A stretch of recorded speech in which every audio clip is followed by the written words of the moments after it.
Do you know why most people fail financially? It's not because of the famine, it's because of the feast. It's not because of the winter that destroys them, it's the summer. When times are good, they waste it. When the money's flowing, they spend it all. And when winter comes, they cry out, "Why me? Why did this happen to me?" But let me help you see something. Winter is always coming. Famine is always coming. Recession, job loss, inflation, unexpected bills. They're not accidents, they're part of the cycle of life. And if you don't prepare for them, if you don't prepare in the summer, in the feast, you'll pay for it in the winter. The Bible says, "Look to the ant, you sluggard, and be wise. The ant has no ruler, no overseer, no boss, yet it stores up in the summer and gathers in the harvest." This means the ants don't wait for somebody to tell them what to do. The ant doesn't live a victim mentality. The ant doesn't say, "Well, I'll start saving when someone makes me. I'll get serious when somebody else tells me the plan." No, the ant takes responsibility for his own survival and takes action. And watch this. The ant doesn't think like most people. He thinks completely the opposite. Most people think when the good times, they say, "Woohoo, this will last forever." But the ant says, "This won't last forever. So I better prepare. I better take in the store." The ant thinks the opposite.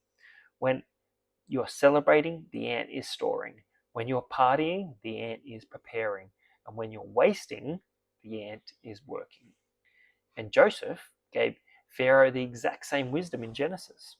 Pharaoh had a dream: 7 fat cows and 7 skinny cows, 7 years of plenty and 7 years of famine. And Joseph said, "Don't waste the plenty. Don't assume it's going to last forever.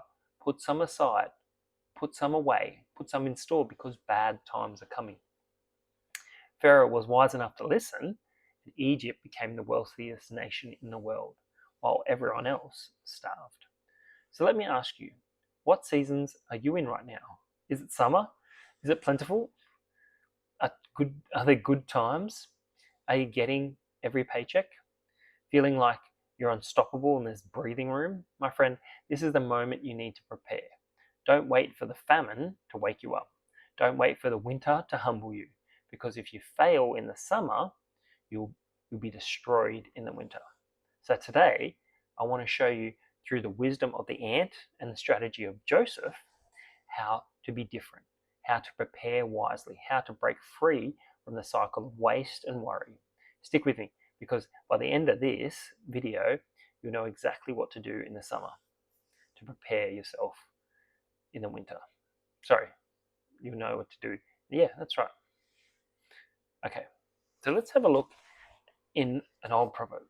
"Go to the ant, you sluggard, consider her ways and be wise, which having no guide, no overseer, no ruler, provides her food in the summer and gathers supplies in the winter." So let's have a look at the ant. The first thing God tells us about the ant is that she has no ruler. No one forcing her.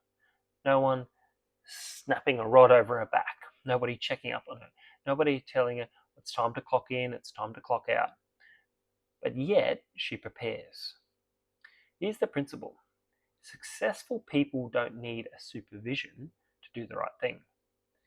When discipline is doing the right thing in the dark when no one else is watching, when you could choose to do the wrong thing.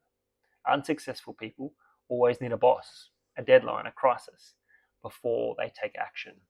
If you've got to wait until someone tells you what to do, unfortunately, I think you're already too late.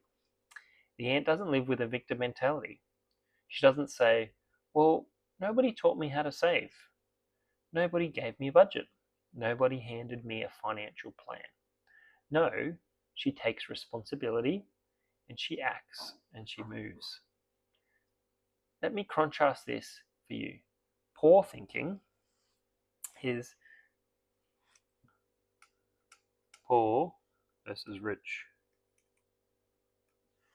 The poor says, "I'll start saving when I get a raise." So she wants to get a raise.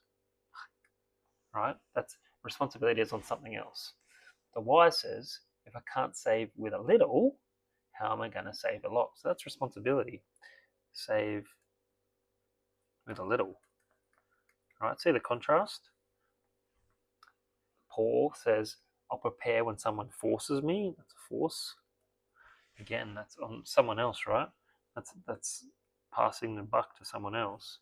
And the wise things, I'll prepare because I know the seasons will change. That's expectation. Expectation, right? See the contrast? See the different ways of thinking? So the ant thinks the opposite. Doesn't think over here. Doesn't think when I get a raise. Doesn't think when someone forces me. It says, I'll save a little when I have a little. I expect the seasons to change. I expect, unfortunately, some stuff to get worse. So when things are good, she doesn't say, oh, it's always going to be good. No, she says this isn't going to last forever, so I better put some aside. Most people spend the summer, they think summer is going to last forever, but no. What happens? Summer, autumn, winter, spring, the seasons. They act like they're always going to have a job. They act like income is always going to come in. They're always going to have their health. But let me tell you something. Winter is inevitable. I don't know if you know, but I've known people that lost my job. I've lost my job. I've had unexpected health crisis. Winter doesn't ask for permission. Winter doesn't care about your excuses. Winter comes whether you're ready or not. And the ant knows this. And so while others are celebrating, the ant is saving. While others are wasting, the ant is working. And while others are partying in the summer, the ant is preparing for the winter. And here's the wisdom for you. Don't wait to prepare. Don't wait for the crisis. Don't wait for you losing the job. But prepare, because your bank account might drain, the bills might stack up. And if you don't prepare in the summer, it won't save you. But I know what you're thinking. Simon, I don't have enough right now to put anything aside. But I want you to hear me clearly. If you don't prepare with the little, you'll never be prepared with much. Preparation is not about the amount. It's all about the mentality. Saving $1 today is training your mind to save 1,000 tomorrow. The ant doesn't think in terms of plenty. The ant thinks of terms of preparation. That's the wisdom of the Bible. That's why the Bible says, consider the ant. Be wise. Not to be rich, not to be lucky, not to be connected. Be wise, because wisdom will make you survival during the famine. Okay, let's have a look at the next character. We're going to have a look at Joseph. So that's, not sure why I can't do this, but that's all right. So let's have a look at Joseph.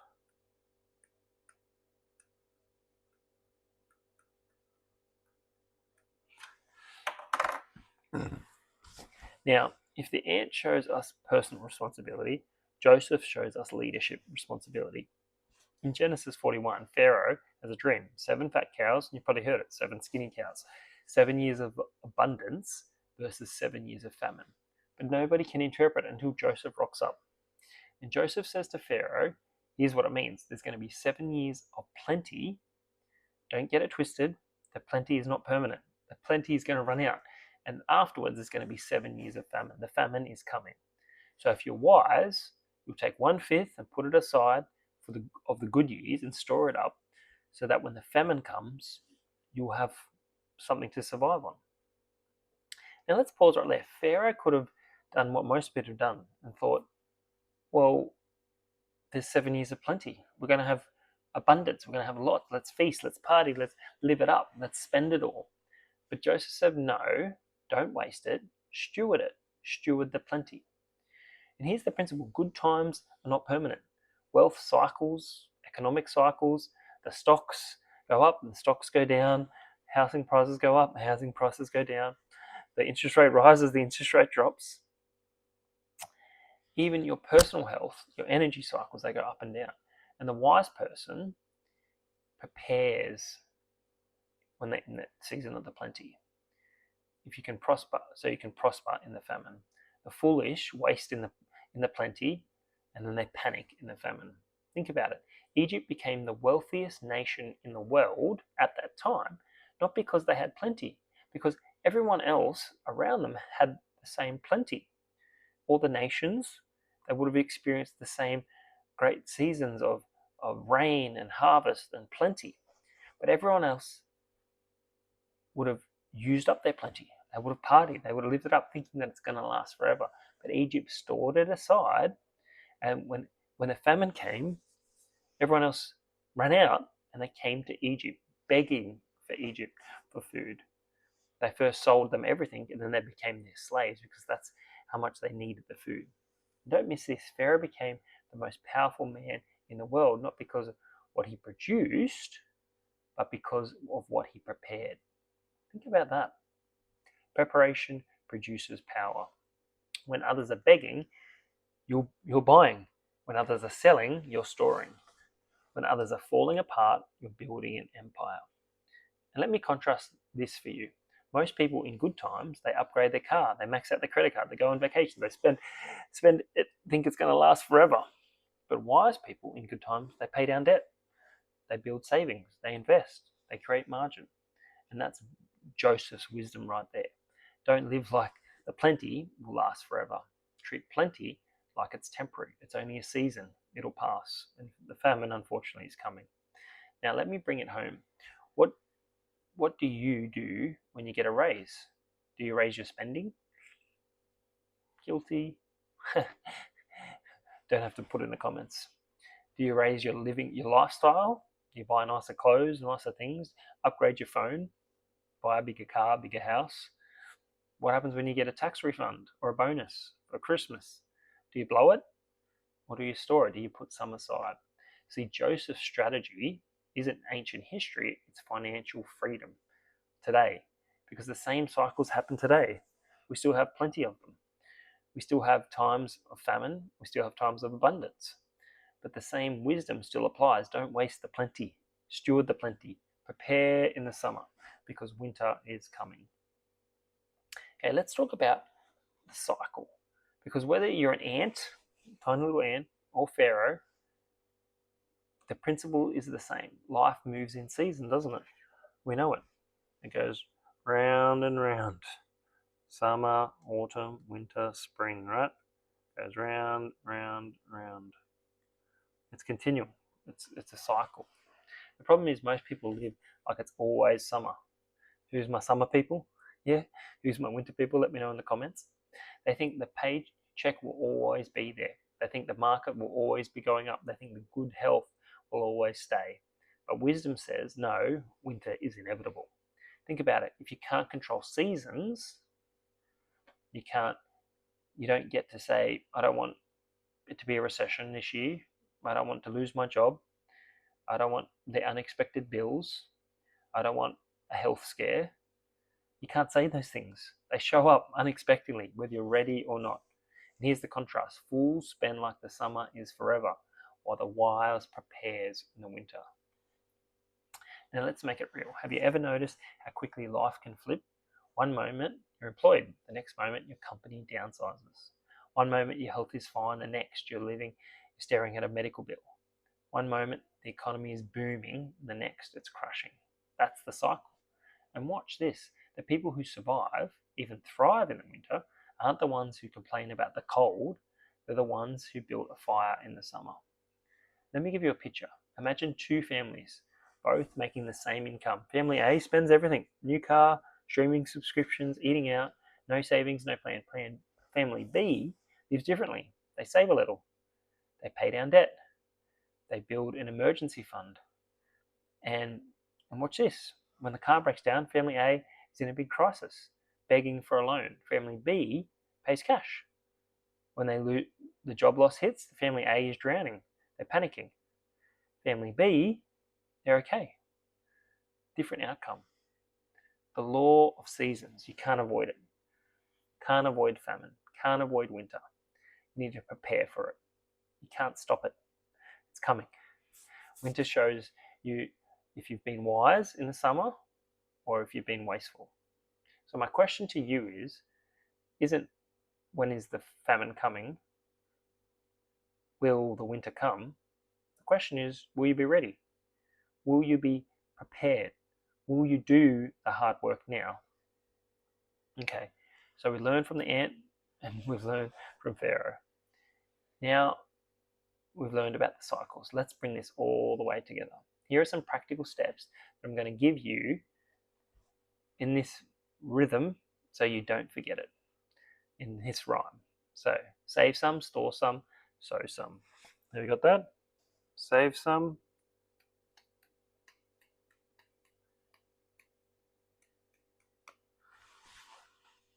store some,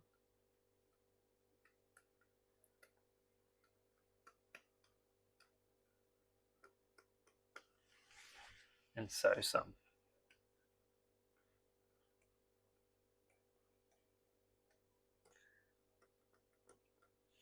Save some. This is your emergency zone, something for a rainy day. But don't wait for the famine to decide you need savings. Start now. I don't care if it's $5 or $50 or 500. Get into a habit, because saving isn't about the amount, it's about the mindset. If you don't train yourself to save with little, you'll never save with much. So that's save some. Okay, store some. This is long-term stewardship, putting down debt, building margin, setting aside resources so you have flexibility when the seasons change. Too many people increase their lifestyle every time they get a raise. They get a new car, new clothes, new house, new phone, and there's no gap. You need to have a gap. That's sabotage. Storage means your income goes up. Your wisdom says keep it down. You're spending down. So some. Don't just save and store. Invest. Put your money to work. Plant seeds in the ground. If you want a tree, you got to plant seeds. Same with money. It wants to multiply. You need to make it multiply. The ant gathers. Joseph said store, but both of them had increase because they understood multiplication. Money sitting idle doesn't grow. Money needs to be planted and compounds wisely. Let me make this. Let me make this really plain. Imagine two people both have $1,000 extra a month. Person A, I deserve this. Let me splurge. They blow it on clothes, gadgets, stuff, right? Person B, I deserve a better future. That's me. They put $300 in savings, $300 to pay off some extra debt, and $400 into investments. Fast forward 3 years. One has memories of things that they don't even use, probably half of them. The other one has margin. They have freedom. They have growth. Same income, different outcome. Why? Because one wasted it and one prepared. And that's the big shift. If you can make that shift in your mind to start preparing, and I don't care how much it is, just start. Stop asking how much do I need to save and just start saving. Stop asking how much I need to store and start storing. Stop asking how much do I need to sow and start sowing. Doesn't matter, just use some. Because here's what wealthy people understand. Wealth is not built in the famine, it's revealed in the famine. Wealth is built in the season of plenty. If you waste your plenty, you'll always be poor. You always have you need to steward it, you need to look after it. So don't you just nod your head and say yes today. Don't just agree with me. Put it into practice. Do something. Do this. Save some, store some, sow some.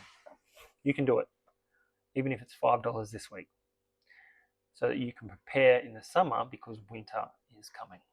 So thanks so much for watching, and I can't wait to see you on the next video.